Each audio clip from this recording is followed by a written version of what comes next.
Hello guys, welcome to my YouTube channel civil engineering for you. आज की इस video में हम जानेंगे कि किसी भी स्लैब की शटरिंग के लिए जो फोल्डिंग की जाती है वो किस तरीके से की जाती है और उसकी कैलकुलेशन किस तरीके से करते हैं, यानी कि हमें कितने हाइट का वर्टिकल पाइप रिक्वायर्ड है और उसके अलावा जो दूसरे मटेरियल्स हमारे पास यानी गर्डर्स जो हैं या हमारे पास वुडन रनर्स हैं या जैक हैं वो कब इस्तेमाल होते हैं और स्टेप बाय स्टेप किस तरीके से उसको लगाया जाता है। तो इन तमाम चीज़ों के बारे में आज हम देखेंगे।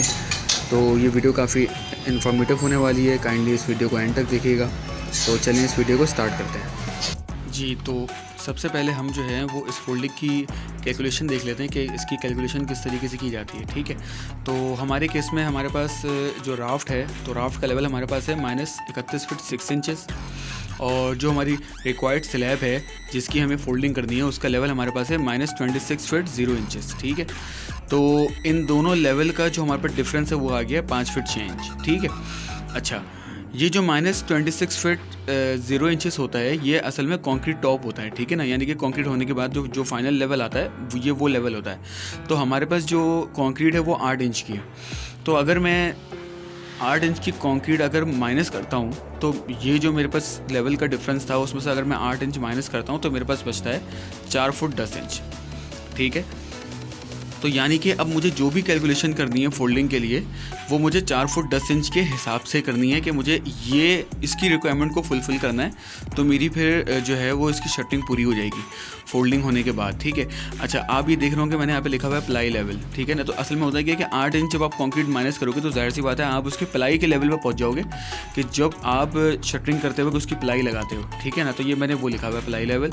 इसको थोड़ा सा जूम मैंने यहाँ पे करके अलग से थोड़ा सा डिटेल में इसलिए दिखाया हुआ है कि -26 फीट में से जब आप 8 इंच माइनस करते हैं तो आपके पास उसके बाद जो लेवल आता है वो प्लाई का जो लेवल आता है वो असल में ये है कि ये थिकनेस होती है प्लाई की, ऐसे सही। अब जो भी आपकी थिकनेस होती है प्लाई की, जो आप जिस थिकनेस की आप प्लाई इस्तेमाल कर रहे हैं, ठीक है ना, तो आपको प्लाई का भी टॉप मिल रहा है। ये 4 फुट 10 इंच आपको प्लाई इंक्लूड करके मिल रहा है। ये मैं आपको इसलिए थोड़ा सा डिटेल में बता रहा हूँ कि मैं आपको प्लाई का बॉटम नहीं बता रहा, मैं आपको प्लाई का टॉप बता रहा हूँ कि जो 4 फुट 10 इंच है वो प्लाई का टॉप है, यानी कि इस 4 फुट 10 इंच के अंदर प्लाई की थिकनेस ऐड होनी है।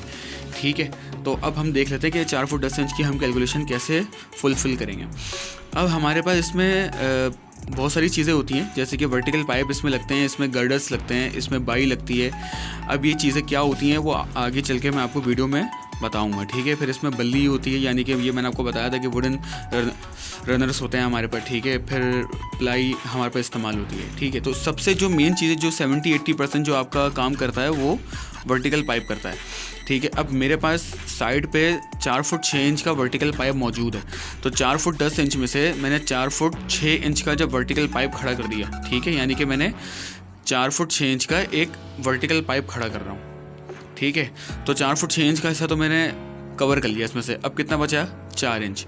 ठीक है, अब मेरे पास जो बल्ली होती है वो मेरे पास साइड पे 3 इंच की बल्ली मेरे पास मौजूद है। तो मैं 3 इंच की बल्ली इस्तेमाल करूँगा और जो मेरी प्लाई की जो हमारी थिकनेस है वो हम साइड पे जो हम प्लाई इस्तेमाल करते हैं वो 8 बाय 4 फीट करते हैं, 4 फीट बाय 8 फीट करते हैं और उसकी थिकनेस होती है 0.25 इंच। तो अब जब मैं इन तीनों डायमेंशंस को जब ऐड करता हूँ तो मेरे पास बनता है 4 फीट 10 इंच। और इसमें मैं अगर कंक्रीट ऐड कर लूँगा 8 इंच की तो मेरे पास पूरा वही लेवल का डिफरेंस बन जाएगा 5 फुट 6 इंच, जो मैंने आपको यहाँ बताया था। तो इस तरीके से फोल्डिंग की कैलकुलेशन की जाती है। ठीक है, यानी कि 4 फुट 6 इंच की मेरे पास वर्टिकल पाइप आ गया, 3 इंच की मैंने बल्ली लगाई, फिर उसके ऊपर मैंने फिर प्लाई अपनी फिक्स करी। तो ये जो साइज़ मिलके आपका बनेगा वो 4 फुट 10 इंच बनेगा। और उसके बाद जब कंक्रीट हो जाएगी 8 इंच की तो मेरे पास 5 फुट 6 इंच का लेवल कंप्लीट मुझे मिल जाएगा कि मैं राफ्ट से 5 फुट 6 इंच पे मुझे -26 पे मुझे एक स्लैब मिल जाएगी। अच्छा, तो अब हम देख लेते हैं कि स्टेप बाय स्टेप फोल्डिंग किस तरीके से लगाई जाती है। ठीक है ना, तो जो हमारा पहला स्टेप है वो है वर्टिकल पाइप, यानी कि जो हम 4 फीट 6 इंच का जो हम वर्टिकल पाइप इस्तेमाल कर रहे हैं तो सबसे पहले हम उसको प्लेस करते हैं। ठीक है, इसको कप पाइप भी कहते हैं। इसको कप पाइप इसलिए कहते हैं क्योंकि इस वर्टिकल पाइप के अंदर जो है वो कप कप की शेप का जो है ना, आपको एक पीस लगा हुआ होता है इस पाइप के अंदर, ठीक है। वो इसलिए लगा हुआ होता है कि ये जो हॉरिजॉन्टल पाइप है, जो हमारे पास स्टेप 2 में जो हॉरिजॉन्टल पाइप है, यानी कि वो ऐसा होता है, ठीक है ना। तो उसका जो एज होता है ना, ये इस तरह का तकरीबन उसका एज होता है, वो एज जाके इसके कप पाइप में यानी कि कप में जाके फिक्स हो जाता है, ठीक है। तो जब ये हॉरिजॉन्टल पाइप का ये जो एज है, जब ये उसके कप में जाके फिक्स हो जाता है, तो आपको ऊपर से यानी कि प्लान में अगर दिखाऊं तो आपको कुछ ऐसी शक्ल नुमाया होती है, ठीक है। यानी कि मैंने अगर एक वर्टिकल पाइप ये खड़ा किया हुआ है 4.5 फीट का, एक इधर एक इधर एक इधर, ठीक है। तो उसमें मैं हॉरिजॉन्टल पाइप ये ऐसे फिक्स करूँगा, हॉरिजॉन्टल पाइप का यही वाला एज उसके कप में, उस वर्टिकल पाइप के कप में जाके फिक्स होगा, और ये एक पाइप आपको ऐसे लग जाएगा, एक पाइप ऐसे लग जाएगा, एक पाइप ऐसे और एक पाइप ऐसे, ठीक है।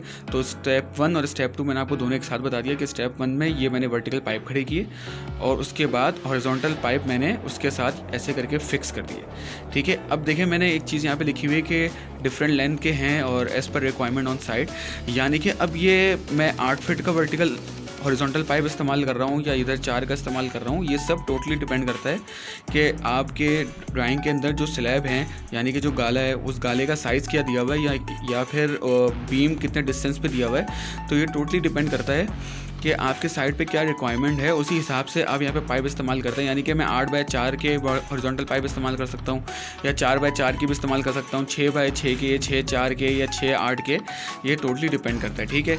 वैसे बेहतर तो ये होता है कि जितना छोटा हो सके, यानी कि अगर 8x4 का बहुत ज़्यादा फिजिबल रहता है तो इससे स्ट्रेंथ रहती है आपकी फोल्डिंग के अंदर, ठीक है।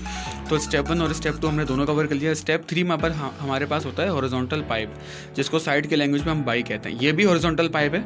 ये असल में ये होता है कि जब मैं 2 वर्टिकल पाइप अगर खड़े कर दूं और उसके साथ मैंने ये हॉरिजॉन्टल पाइप खड़ा किया, ठीक है, ये स्टेप 2 है।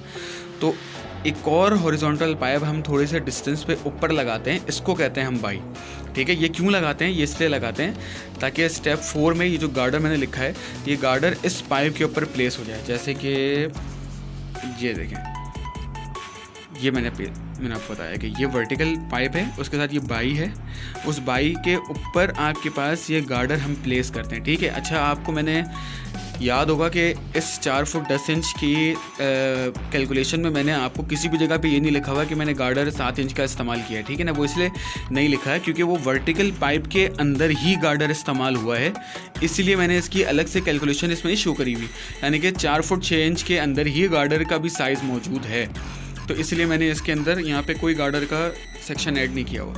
तो बाई देखें, आपको समझ में आ गया होगा कि बाई के ऊपर हम गार्डर रखते हैं। ये बाई का काम सिर्फ गार्डर को प्लेस कराने का है, ठीक है। तो हमने यहाँ पे रखा और ये गार्डर हम नॉर्मली हम अपनी साइड पे 7 इंच का ले रहे हैं, ठीक है। तो ये इस तरीके से प्लेस होता है। तो आपको गार्डर भी समझ में आ गया।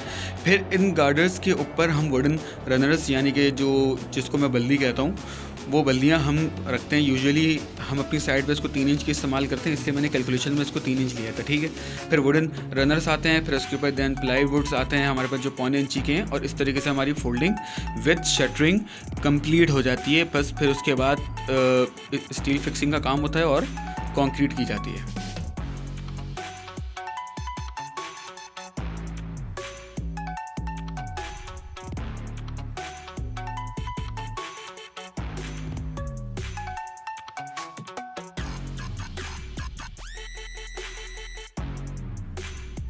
अच्छा, एक चीज़ यहाँ बहुत इंपॉर्टेंट है जो आप लोगों को बतानी है।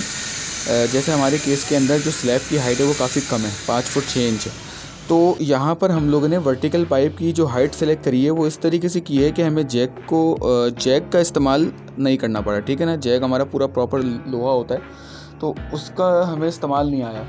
तो ये बहुत इंपॉर्टेंट होता है स्पेशली एज अ कॉन्ट्रैक्टर कि आप किस तरीके से मटेरियल्स का इस्तेमाल करते हैं। अब यहाँ पे हमारी जैक की कॉस्ट सेफ हो गई थी।